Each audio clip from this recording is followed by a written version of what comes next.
चलो chapter start करते हैं, डिमांड माइक्रो इकोनॉमिक्स का। ठीक है, तो डिमांड का मतलब क्या होता है? What do you mean by demand? सबसे पहले डिमांड का मतलब क्या होता है सर? किसी चीज को अगर हमें परचेज करना है, किसी चीज की हमारे पास कमी होती है, तो हम क्या जाते हैं, मार्केट जाते हैं शॉपकीपर के पास और डिमांड करते हैं, भैया हमें एक पेन दे दो, हमें एक रजिस्टर दे दो, हमें ये बुक दे दो। या कुछ खाना होता है तो भैया हमारे लिए 2 प्लेट मोमोज पैक कर दो, उसकी हम क्या करते हैं सर? डिमांड होती है। ठीक है, तो डिमांड का मतलब anything which is or requirement, है ना? रिक्वायरमेंट। डिमांड हम कब करते हैं? जब किसी चीज की हमारे पास रिक्वायरमेंट होती है। और किसी चीज को हम खरीदने के लिए कब जाते हैं? जब उसके लिए हमारे पास क्या होती है? इनकम होती है। सीधी सी बात है। अब जरूरत तो हमारे लिए बहुत चीजों की है। जरूरत तो हमारे पास बहुत चीजों की है। हमें एक बढ़िया सा फोन भी चाहिए, हमें एक बढ़िया सा घर भी चाहिए, हमें बहुत बढ़िया सा जरूरत तो है, लेकिन उसके लिए पहले क्या चाहिए? इनकम। और इनकम से भी पहले उस कॉमोडिटी का हमें क्या पता होना चाहिए? प्राइस, है ना? प्राइस पता होगा तो हमें पता चलेगा इतना प्राइस है और हमारे पास इतनी इनकम है, तो क्या अभी हम उसकी डिमांड कर पाएंगे? क्या अभी हमें डिमांड को क्या करना पड़ेगा? स्टॉप करना पड़ेगा, है ना? तो दिस इज डिमांड। तो डिमांड टॉपिक काफी ज्यादा अच्छा टॉपिक है। देखो ध्यान से पढ़ा करते हैं। मीनिंग ऑफ डिमांड, सबसे पहले what do you mean by demand?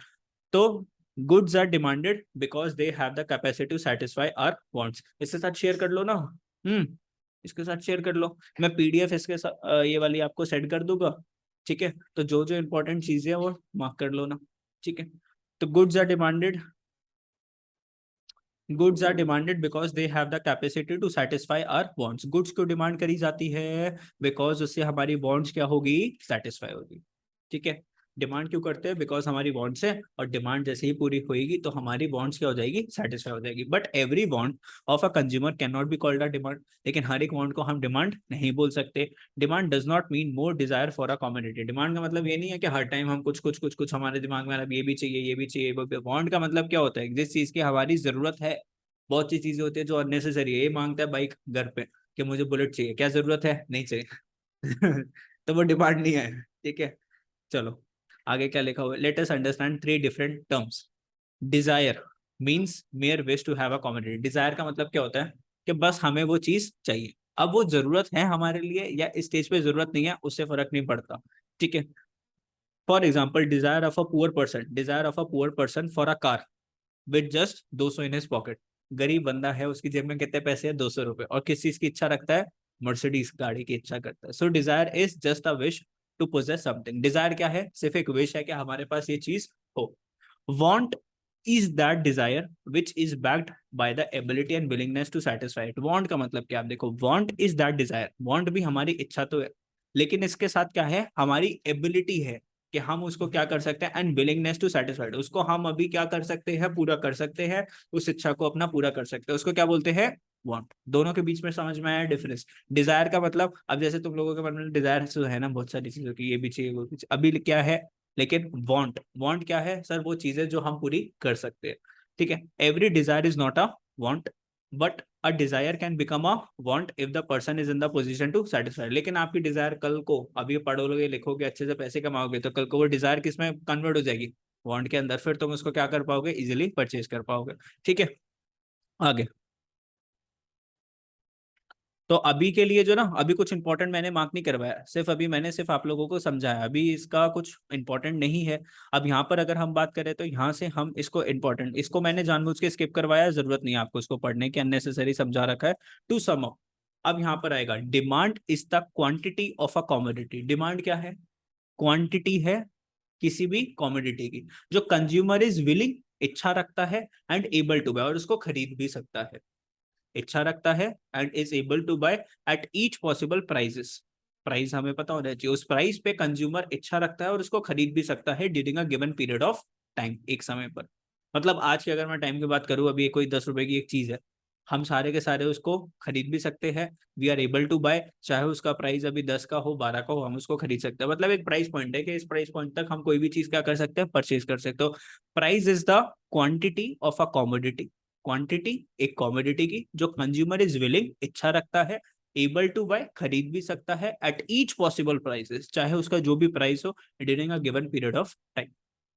तो डेफिनेशन ऑफ डिमांड किस चीज को हाईलाइट करता है? क्वांटिटी होनी चाहिए कॉमोडिटी की, विलिंगनेस होनी चाहिए टू बाय, अंदर से इच्छा भी तो आनी चाहिए खरीदने की, प्राइस ऑफ द कॉमोडिटी पता होना चाहिए, और पीरियड ऑफ टाइम मतलब इस समय तक मुझे इसको खरीदना है। समझ रहे हो मेरी बात? चलो आगे। डिमांड फॉर अ कॉमोडिटी, अभी तक मैंने कुछ इंपॉर्टेंट मार्क नहीं करवाया। अभी ध्यान से, ठीक है।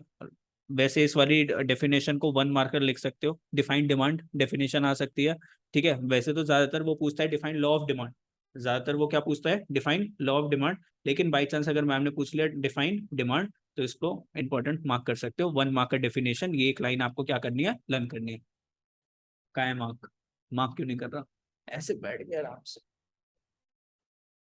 मार्क कर लो।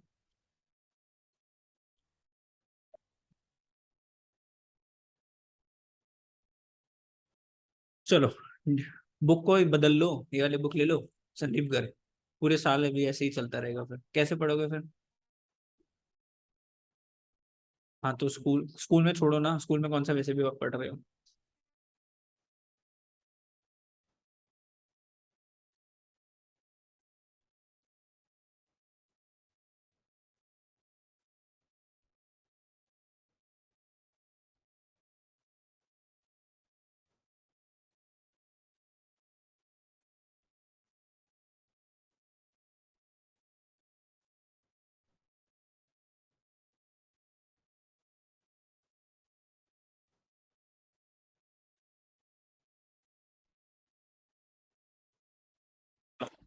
डिमांड फॉर अ कमोडिटी में बी इधर विद रिस्पेक्ट टू इंडिविजुअल और टू द एंटायर मार्केट। एक होती है इंडिविजुअल डिमांड, एक है मार्केट डिमांड, ठीक है। इंडिविजुअल डिमांड जो हम लोग खरीदना चाहते हैं, individual demand refers to the quantity of a commodity that a consumer is willing and able to buy at each possible price during a given period of time. Copy paste ऊपर वाली definition है, copy paste ऊपर वाली ही definition है word by word, बस यहाँ पर क्या आ गया, that a consumer is willing to bye.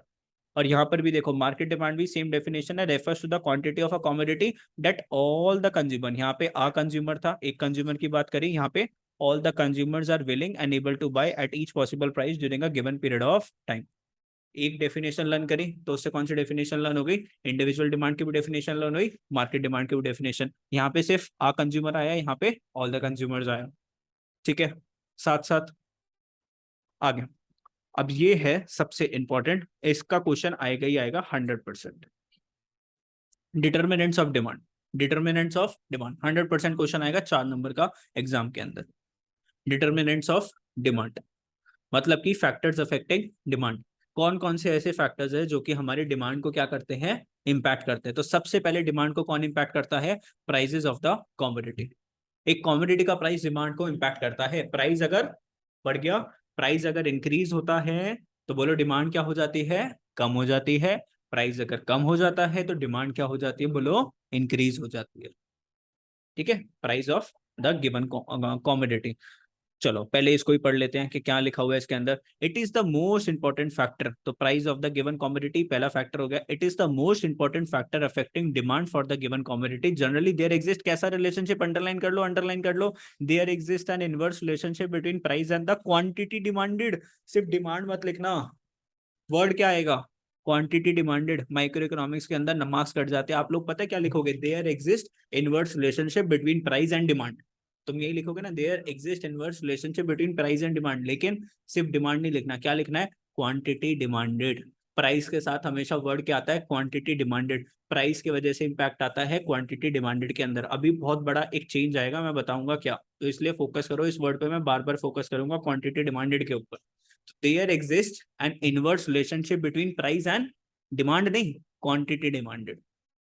It means as price increase, quantity demanded falls due to decrease in the satisfaction level of the consumer. Price increase होगा तो quantity demanded क्या हो जाएगा, कम हो जाएगा, क्योंकि प्राइस बढ़ गया, अब हम मतलब अब हमारी वो इच्छा नहीं रही उसको खरीदने की, ठीक है, सेटिस्फैक्शन हमारी क्या हो गई, कम हो गई। अगर प्राइस टी के बढ़ जाएंगे तो डिमांड किसकी बढ़ जाएगी, if the price of the given commodity tea rises, its quantity demanded will fall as satisfaction derived from tea will fall due to rise in price। चाय के दाम बढ़ गए तो चाय की डिमांड क्या हो जाएगी, क्वांटिटी डिमांडेड क्या हो जाएगी, कम हो जाएगी। तो प्राइस अगर बढ़ेंगे तो क्वांटिटी डिमांडेड के ऊपर इंपैक्ट जाएगा। बोलो ये वाला पॉइंट क्लियर, बच्चों वाला था। सेकंड वाले पॉइंट पे आए, price of related goods. Price of related goods, related goods का मतलब होता है ऐसे गुड्स जिनसे हमारी सेटिस्फैक्शन पूरी हो सकती है। जैसे मान लो मेहमान घर पर आते हैं, हम क्या बोलते हैं, would you like to have a tea और कॉफी, तुम्हें चाय चाहिए कि कॉफी चाहिए। कोई चाय से भी खुश होता है, कोई कॉफी से भी खुश होता है, ठीक है। तो ये दोनों गुड्स कैसे हैं, रिलेटेड गुड्स। चाय एंड कॉफी कैसे गुड्स है, रिलेटेड गुड्स। पेप्सी और कोका कोला कैसे गुड्स है, रिलेटेड गुड्स। पेप्सी और कोको कोला कैसे है, पेप्सी भी दे दो चाहे कोको कोला दे दो, पता थोड़ी ना चलता है। ये कैसे गुड्स है, रिलेटेड गुड्स। ओके, तो अब पढ़ते हैं रिलेटेड गुड्स के बारे में। Related goods are the goods in which change in the price of the one commodity causes a change in the demand for the other good. तुम सोचो, देखो मेरी बात सुनो, मम्मी पापा ने बोला जाओ बेटा कोको कोला लेकर आ, क्या लेकर आ, कोको कोला लेकर आ। तुम भैया के पास बोले, बोला भैया कोको कोला दे दो, क्या बोला तुमने, भैया कोको कोला दे दो 2 लीटर वाली बोतल। और ठीक है, आपने पूछा भैया कितना प्राइस है, उसने बोला बेटा 95 का प्राइस है 2 लीटर का। आपने बोला भैया पेप्सी है, उसने बोला हाँ भैया पेप्सी तो है मेरे पास 2 लीटर वाली। उसका प्राइस बोला उन्होंने 90 रुपए का, बोलो कौन सी घर पे लेके जाओगे। अबे पेप्सी। अरे दोनों एक जैसी है ना।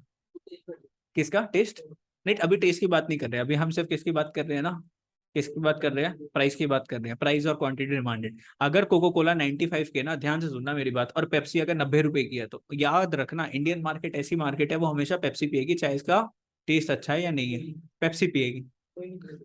नहीं हम तो पेप्सी पिएंगे भाई, 5 रुपए सस्ती पड़ रही है कोको कोला। और थम्स अप, थम्स अप में तो और अच्छा वो होता है स्वाद, और गैस होती है उसके अंदर। कोको कोला, चलो ये तो पागल है कोको कोला। अरे भाई सुन मेरी बात, कोई एक जैसी चीज है ज्यादा बिकती है कोको कोला। चल छोड़ो ना, मैं तुम्हें सिर्फ क्या बताना चाहता हूँ कि ये कोको कोला और पेप्सी जो है ना, आपस में एक दूसरे के सब्स्टिट्यूट है। क्या है, सब्स्टिट्यूट। कोको कोला मिल जाए या पेप्सी मिल जाए, लेकिन यहाँ पे डिमांड में फर्क आ जाएगा, किस वजह से, प्राइस की वजह से। अगर 95 इसने प्राइस रखा और पेप्सी, जब भी देखो इनका प्राइस हमेशा क्या रहेगा, बराबर, हमेशा बराबर रहता है, कभी प्राइस में कोई 1 रुपए का भी अंतर नहीं होता। ऐसा क्यों है? पेप्सी सस्ती है ए भाई ये अच्छा चल जो भी है, कितने की, हाँ तो उसमें क्वांटिटी तो कम होती होगी, क्वांटिटी बराबर नहीं हो सकती, नहीं हो सकता, 5 रुपए का अंतर नहीं हो सकता छोटी बोतल में। एमआरपी ला के दिखाइए बोतल तो, ठीक है चलो।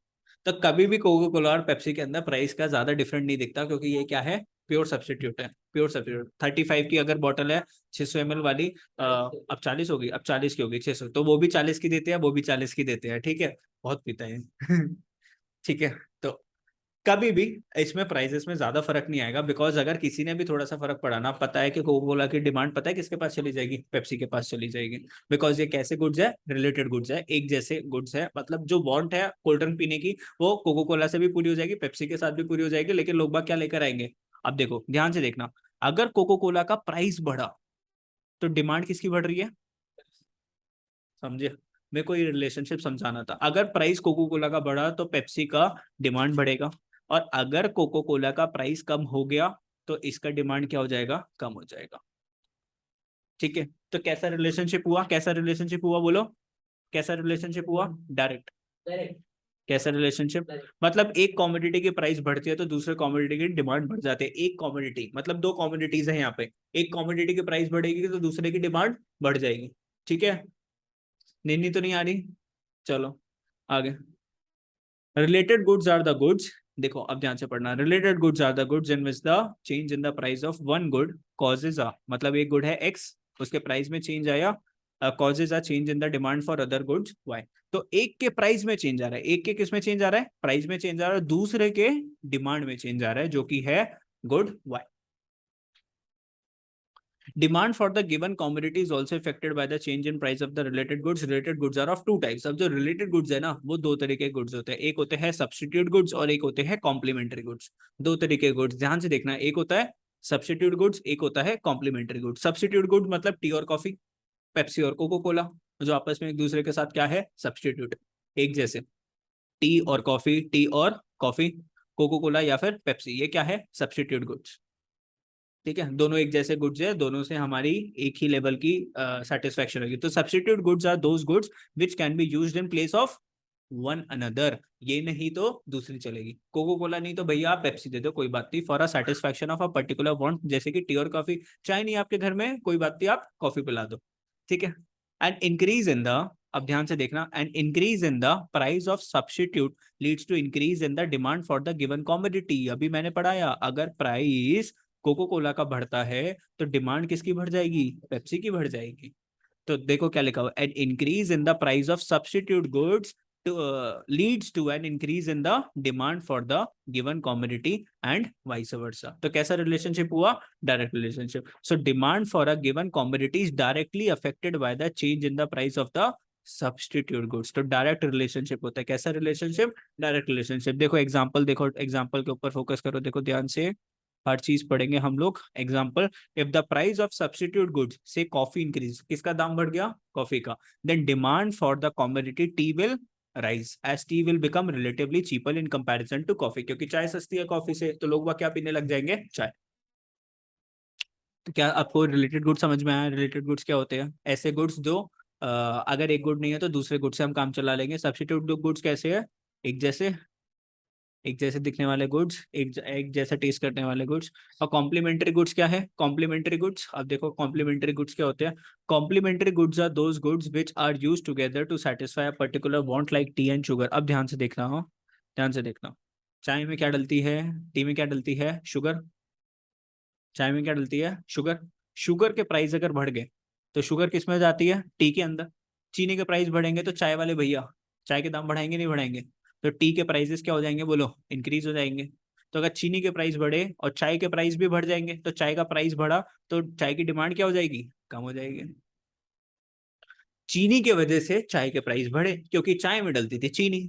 तो चाय के प्राइस जैसे ही भैया ने चाय के प्राइस बढ़ाए तो चाय की डिमांड क्या हो जाएगी? कम हो जाएगी. तो इसका तो प्राइस बढ़ा, चीनी का प्राइस बढ़ा और चाय की डिमांड क्या हो गई? कम हो गई. कैसा रिलेशनशिप है ये? इनवर्स रिलेशनशिप है. और ये कैसे गुड्स है? Complementary goods. चाय में चीनी ना हो तो मजा नहीं आएगा, पिज्जा में चीज ना हो तो मजा नहीं आएगा. तो ये कैसे गुड्स है? कॉम्प्लीमेंट्री गुड्स, जो एक दूसरे के बिना अधूरे हैं भैया, एक दूसरे के बिना अधूरे हैं. ब्रेड बिना बटर, ठीक है, ये क्या है? अधूरे अधूरे.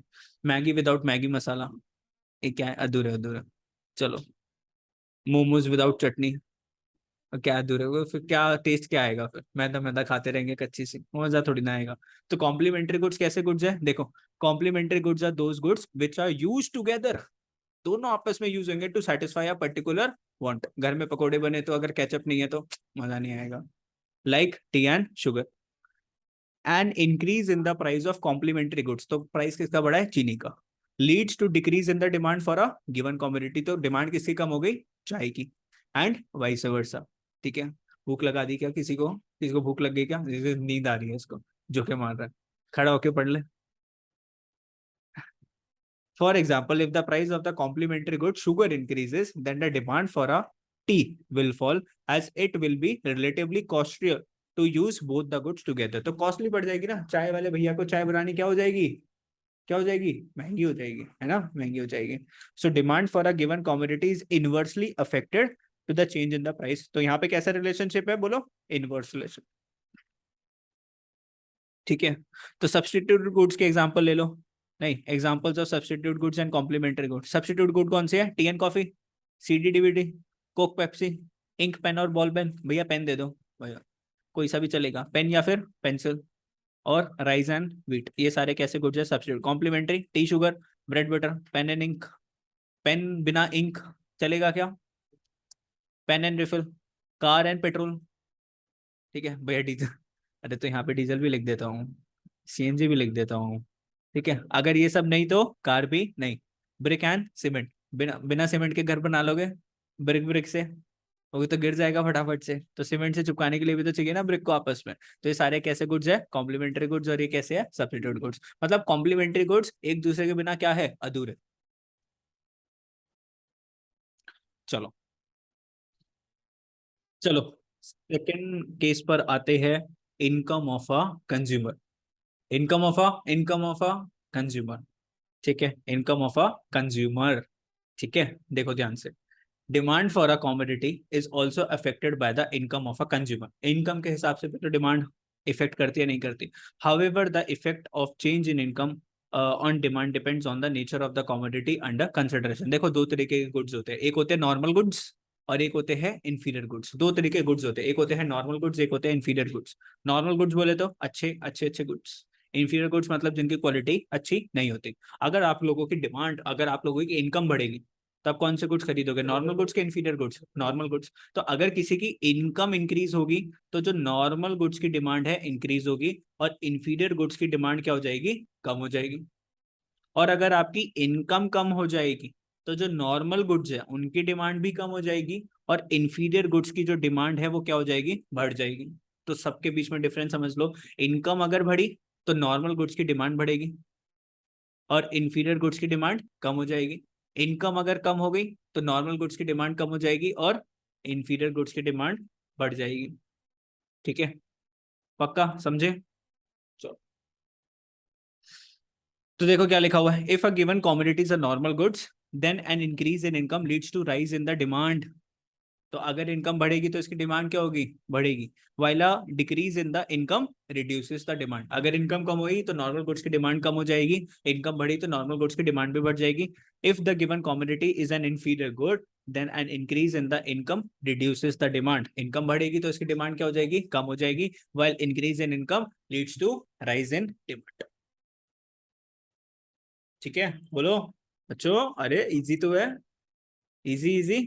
ठीक है, तो इंफीरियर गुड्स और नॉर्मल गुड्स को किस से सेंस में समझा रखा है, toned milk versus full cream milk. तो फुल क्रीम मिल्क कैसा है, नॉर्मल गुड है, टोन्ड मिल्क को बोल दिया इंफीरियर गुड है। ठीक है, चलो, suppose an income for a consumer increases, अगर इनकम आपकी बढ़ जाएगी as a result consumer reduces the consumption of toned milk. Income बढ़ गई तो बंदे ने टोन्ड मिल्क अपना बंद कर दिया, increase the consumption of full cream milk. क्योंकि यहाँ पे इसने फुल क्रीम को क्या मान लिया, नॉर्मल गुड्स मान लिया, और टोन्ड मिल्क को मान लिया inferior goods. In the in this case toned milk is an inferior goods for a consumer and full cream milk is a normal goods. ठीक है, चलो,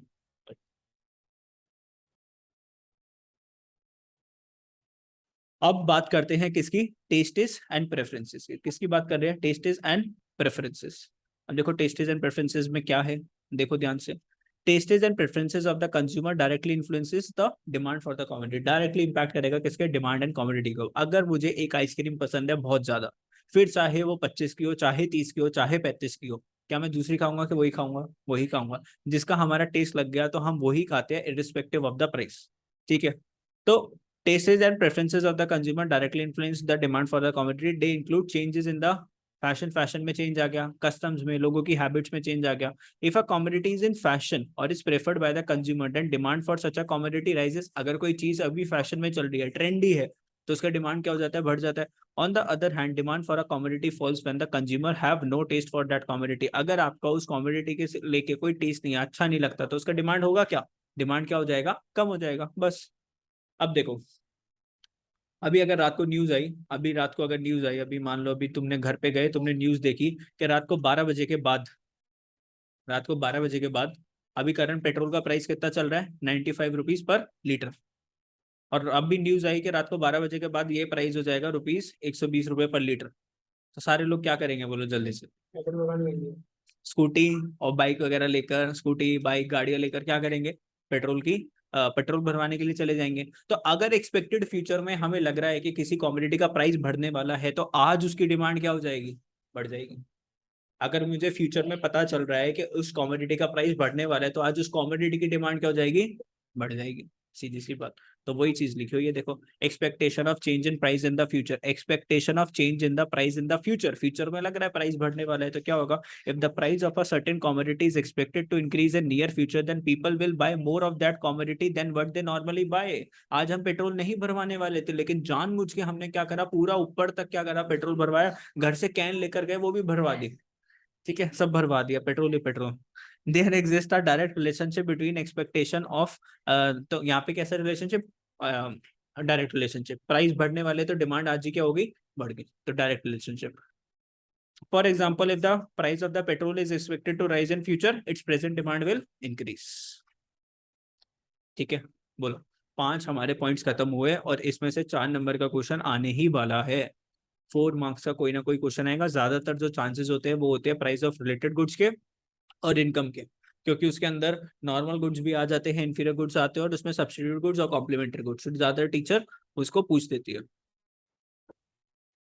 अब ध्यान से, ये वाला कॉन्सेप्ट सबसे ज्यादा इंपॉर्टेंट है, और इसकी तुम सबसे ज्यादा गलतियां करोगे, और गलती करोगे ना उतने ज्यादा डांट खाओगे आगे चल के, अगर तुमने इसके अंदर गलती करी। एक बार बताऊंगा, बार बार मैं इसके ऊपर फोकस नहीं करने वाला।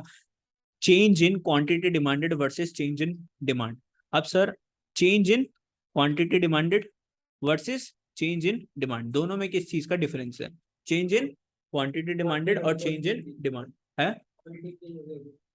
अरे वर्ड में तो चेंज है, इसमें क्वांटिटी लगा हुआ है, इसमें क्वांटिटी नहीं लगा हुआ, लेकिन क्वांटिटी कब यूज करना है और कब क्वांटिटी यूज नहीं करना। क्वांटिटी डिमांडेड जो वर्ड यूज होता है ना, ये सिर्फ पता है किस रीजन की वजह से चेंज कब यूज होता है, जब डिमांड में चेंज आता है ड्यू टू प्राइस। सुनो ध्यान से, quantity demanded, quantity demanded is used in relation to, in relation to price. सबसे पहला हमने फैक्टर पढ़ा था ना, सबसे पहला फैक्टर क्या था डिमांड का, प्राइस था। तो अगर डिमांड में चेंज आता है ड्यू टू प्राइस, उसको हम क्या बोलते हैं, क्वांटिटी डिमांडेड, उसको हम क्या बोलते हैं, क्वांटिटी डिमांडेड। और बाकी बहुत सारे फैक्टर्स हमने पढ़े, प्राइस ऑफ रिलेटेड गुड्स पढ़ा, इनकम ऑफ द कंज्यूमर पढ़ा, टेस्ट एंड प्रेफरेंसेस पढ़ा, expectation of price in the real near future. उन सब के अंदर अगर चेंज आता है तो उसको हम क्या बोलते हैं, change in demand, change in demand. ठीक है।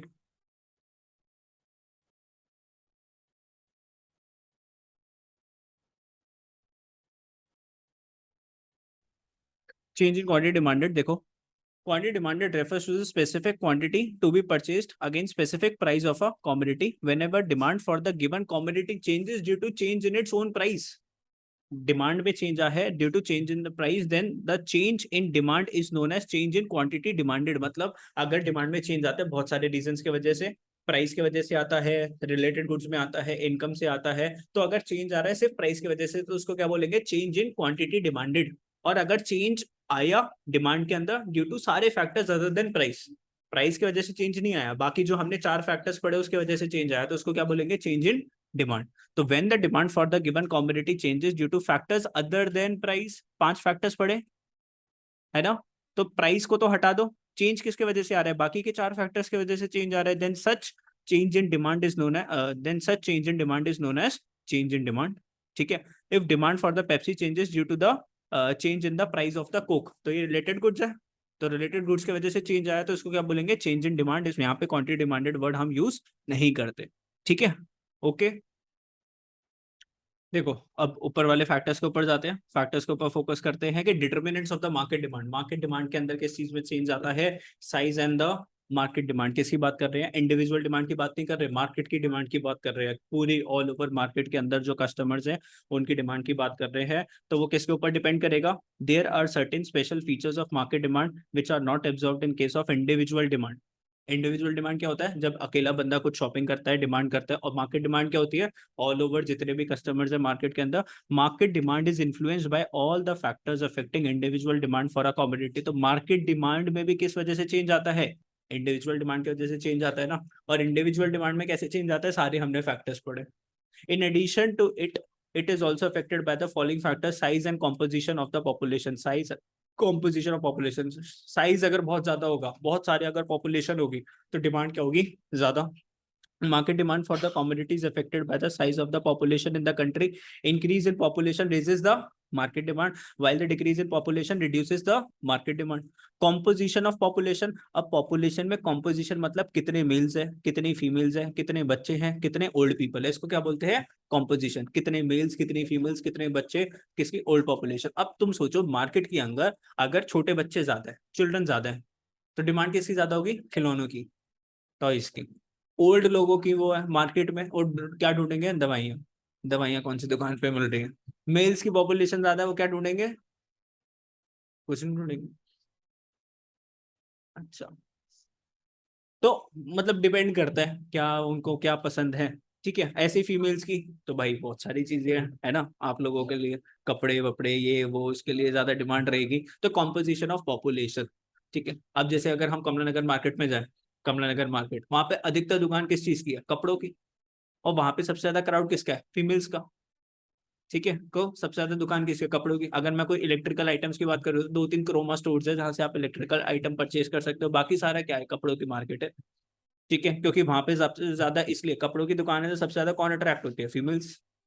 For example, if a market has a larger proportion of women then there will be a more demand for the articles of their use such as lipsticks, saris etcetera. ठीक है। अब बात करते हैं किसकी, season and weather. सर्दियों में जाओगे तो डिमांड किसकी करोगे, जैकेट्स की।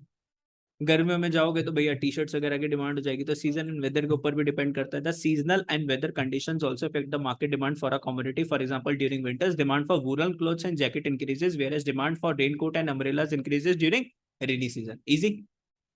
बारिशों में जाओगे तो किसकी डिमांड करोगे? रेनकोट और umbrellas. Distribution of income, if the income of the country is equitably distributed then the demand for the communities will be मोर। अगर बराबर बराबर सबके पास एक जैसा ही पैसा है तो डिमांड क्या होगी? ज्यादा।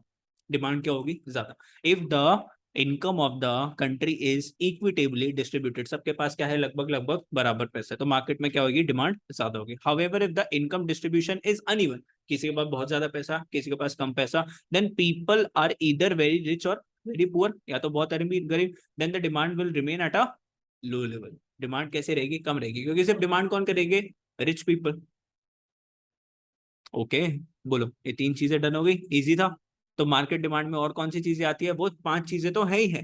इंडिविजुअल के वजह से मार्केट में तो चेंज आता ही आता है, प्लस मार्केट के और कुछ फैक्टर्स जैसे size and composition, season and weather, distribution of income. Easy concept. चलो अब बात करते हैं किसकी? Demand function. What do you mean by demand function? तो डिमांड फंक्शन का मतलब क्या है? Demand function shows the relationship between the quantity demanded for a particular commodity and the factors influencing it. कौन कौन से फैक्टर्स डिमांड को impact करते हैं उसको क्या बोलते हैं? Demand function. It can be either with respect to one consumer individual demand और द ऑल द कंज्यूमर, या फिर market demand. Individual demand function, individual demand किस किस वजह से चेंज आता है? इंडिविजुअल डिमांड में अभी 5 फैक्टर्स पढ़े ना। हाँ,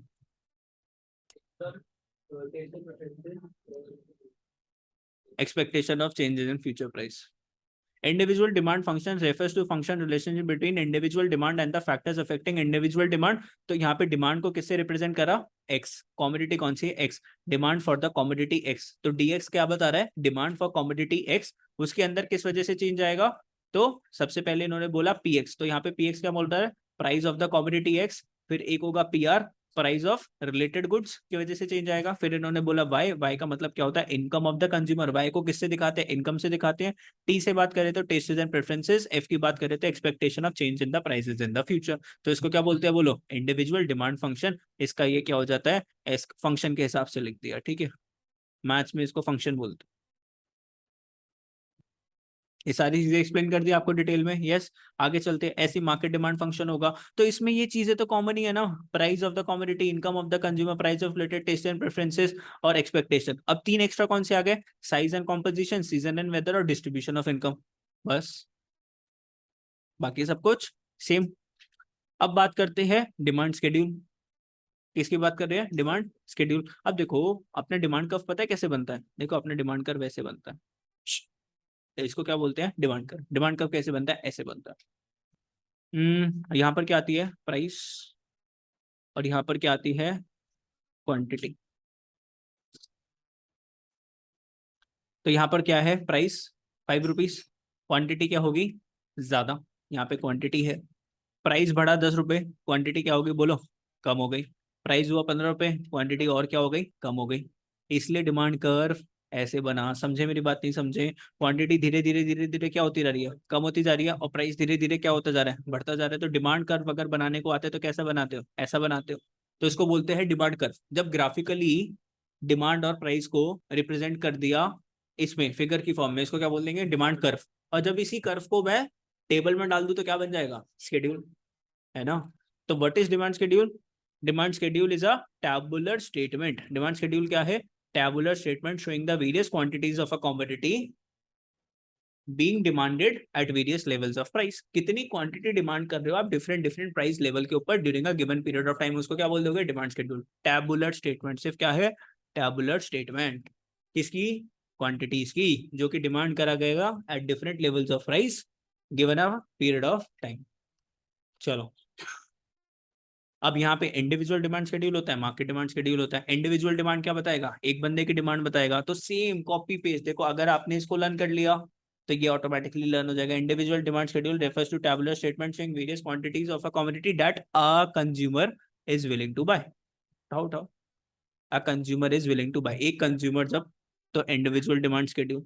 फिर बात करते हैं market demand schedule, when all the consumers are willing to buy. बस 2-3 मिनट।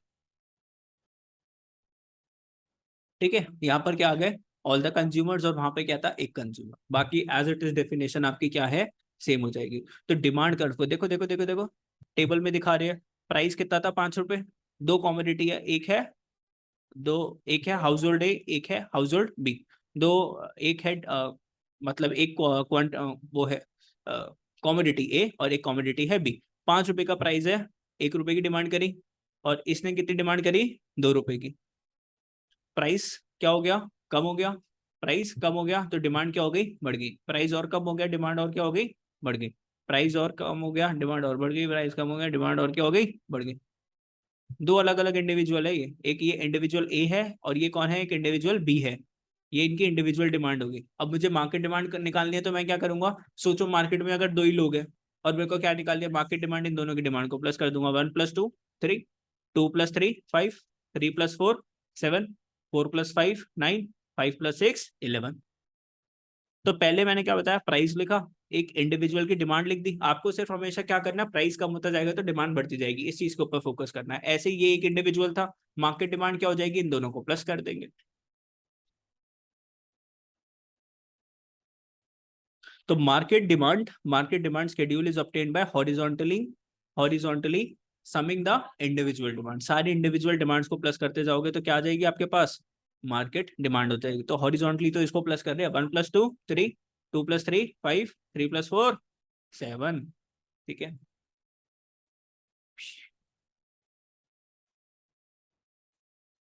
डिमांड कर्व क्या हो गया, देखो ये बनाने सिखाया अभी। डिमांड कर्व ऐसी बन जाएगी डेफिनेशन, ये डिमांड कर्व, इसको क्या बोलेंगे, डिमांड कर्व। चलो, डिमांड कर्व को क्या बोला है, demand curve is a graphic presentation of demand schedule. Demand schedule क्या था, टैबुलर प्रेजेंटेशन। उस टेबल को अगर आपने कर्व की फॉर्म में दिखाया तो उसको क्या बोल देंगे, डिमांड कर्व।